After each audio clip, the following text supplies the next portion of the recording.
അദ്ധ്യായം 80 അബസ. മക്കയിൽ അവതരിച്ചത്.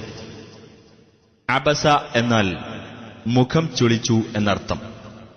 ചില പ്രമുഖരുമായി നബി സംസാരിച്ചിരിക്കുന്നതിനിടയിൽ ഒരു അന്ധനായ അനുചരൻ ആ സദസ്സിൽ ചെന്നപ്പോൾ അവിടുന്ന് മുഖം ചുളിച്ച് അനിഷ്ടം പ്രകടിപ്പിച്ചത് ഉചിതമായില്ലെന്ന് 1 മുതൽ 10 കൂടിയുള്ള വചനങ്ങളിൽ ഉണർത്തിയിട്ടുള്ളതിനാലാണ് ഈ അദ്ധ്യായത്തിന് ഇപ്രകാരം പേരു നൽകപ്പെട്ടത്.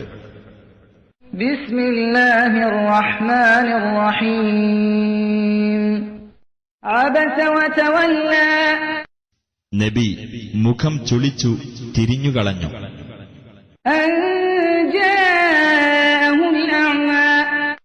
അദ്ദേഹത്തിന്റെ അടുത്ത് ആ അന്ധൻ വന്നതിനാൽ. വമാ യുദ്രീക ലഅല്ലഹു യസ്സക്കാ. നബിയെ, നിനക്കെന്തറിയാം, ആ അന്ധൻ ഒരു വേള പരിശുദ്ധി പ്രാപിച്ചേക്കാമല്ലോ. ഔ യദ്ദക്കറു ഫതൻഫഅഹു الذിക്റാ. അല്ലെങ്കിൽ ഉപദേശം സ്വീകരിക്കുകയും ആ ഉപദേശം അയാൾക്ക് പ്രയോജനപ്പെടുകയും ചെയ്തേക്കാമല്ലോ. അമ്മാ മൻ ഇസ്തഗ്നാ. എന്നാൽ സ്വയം പര്യാപ്തത നടിച്ചവനാകട്ടെ, ഫഅൻത ലഹു തഫദ്ദാ. നീ അവന്റെ നേരെ ശ്രദ്ധ തിരിക്കുന്നു. വമാ അലൈക അല്ലാ യസ്സക്കാ. അവൻ പരിശുദ്ധി പ്രാപിക്കാതിരിക്കുന്നതിനാൽ നിനക്കെന്താണ് കുറ്റം? വഅമ്മാ മൻ ജാഅക യസ്ആ വഹുവ യഖ്ശാ ഫഅൻത അൻഹു തലഹാ. എന്നാൽ അല്ലാഹുവെ ഭയപ്പെടുന്നവനായിക്കൊണ്ട് നിന്റെ അടുക്കൽ ഓടി വന്നവനാകട്ടെ, അവന്റെ കാര്യത്തിൽ നീ അശ്രദ്ധ കാണിക്കുന്നു. കല്ലാ ഇന്നഹാ തദ്കിറ. നിസ്സംശയം ഈ ഖുർആൻ ഒരു ഉത്ബോധനമാകുന്നു തീർച്ച. ഫമൻ ശാഅ ദകറ. അതിനാൽ ആർ ഉദ്ദേശിക്കുന്നുവോ അവനത് ഓർമ്മിച്ചുകൊള്ളട്ടെ. ഫീ സുഹുഫിൻ മുകറമ. ആദരണീയമായ ചില ഏടുകളിലാണത്. മർഫൂഅത്തിൻ മുതഹ്ഹറ. ഔന്നത്യം നൽകപ്പെട്ടതും പരിശുദ്ധമാക്കപ്പെട്ടതുമായ ഏടുകളിൽ. ബിഐദി സഫറ. ചില സന്ദേശവാഹകരുടെ കൈകളിലാണത്. കിറാമിൻ ബററ. മാന്യന്മാരും പുണ്യവാന്മാരും ആയിട്ടുള്ളവരുടെ. ഖുതിലൽ ഇൻസാനു മാ അക്ഫറ. മനുഷ്യൻ നാശമടയട്ടെ, എന്താണവൻ ഇത്ര നന്ദികെട്ടവനാകാൻ? മിൻ അയ്യി ശൈഇൻ ഖലഖ. ഏതൊരു വസ്തുവിൽ നിന്നാണ് അല്ലാഹു അവനെ സൃഷ്ടിച്ചത്? മിൻ നുത്ഫത്തിൻ ഖലഖഹു ഫഖദ്ദറ.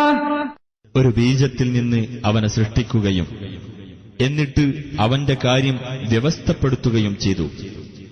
ثم السبيل يسره.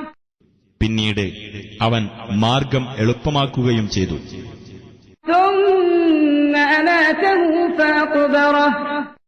അനന്തരം അവനെ മരിപ്പിക്കുകയും ഖബറിൽ മറയ്ക്കുകയും ചെയ്തു.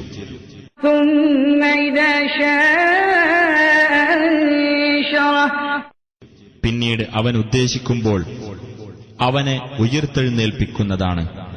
كلا لما يقض ما أمره. നിസ്സംശയം അവനോട് അല്ലാഹു കൽപ്പിച്ചത് അവൻ നിർവഹിച്ചില്ല. فلينظر الإنسان إلى طعامه. എന്നാൽ മനുഷ്യൻ തന്റെ ഭക്ഷണത്തെപ്പറ്റി ഒന്ന് ചിന്തിച്ചു നോക്കട്ടെ. أنا صببنا الماء صبا. നാം ശക്തിയായി മഴവെള്ളം ചൊരിഞ്ഞുകൊടുത്തു. ثم شققنا الأرض شقا. പിന്നീടു നാം ഭൂമിയെ ഒരു തരത്തിൽ പിളർത്തി. فأنبتنا فيها حبا وعنبا وقضبا. എന്നിട്ട് അതിൽ നാം ധാന്യം മുളപ്പിച്ചു, മുന്തിരിയും പച്ചക്കറികളും. وزيتونا ونخلا. ഒലീവും ഈന്തപ്പനയും. وحدائق غلبا. ഇടതൂർന്നു നിൽക്കുന്ന തോട്ടങ്ങളും.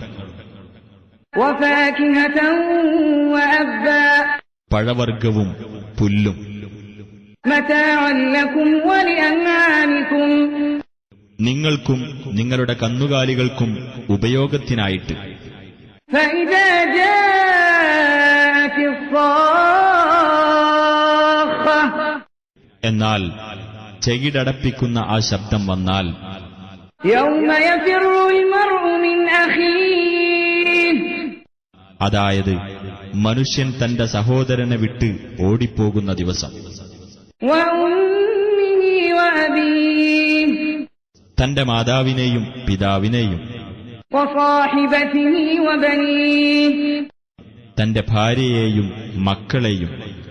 لكل امرئ منهم يومئذ شأن يغنيه അവരിൽപ്പെട്ട ഓരോ മനുഷ്യനും തനിക്ക് മതിയാവുന്നത്ര ചിന്താവിഷയം അന്നുണ്ടായിരിക്കും.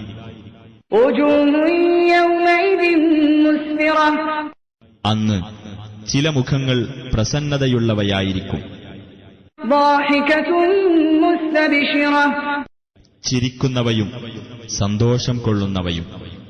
ووجوه يومئذ عليها غبرة വേറെ ചില മുഖങ്ങളാകട്ടെ അന്ന് പൊടിപുരണ്ടിരിക്കും, ترهقها قترة അവയെ കൂരിരുട്ട് മൂടിയിരിക്കും.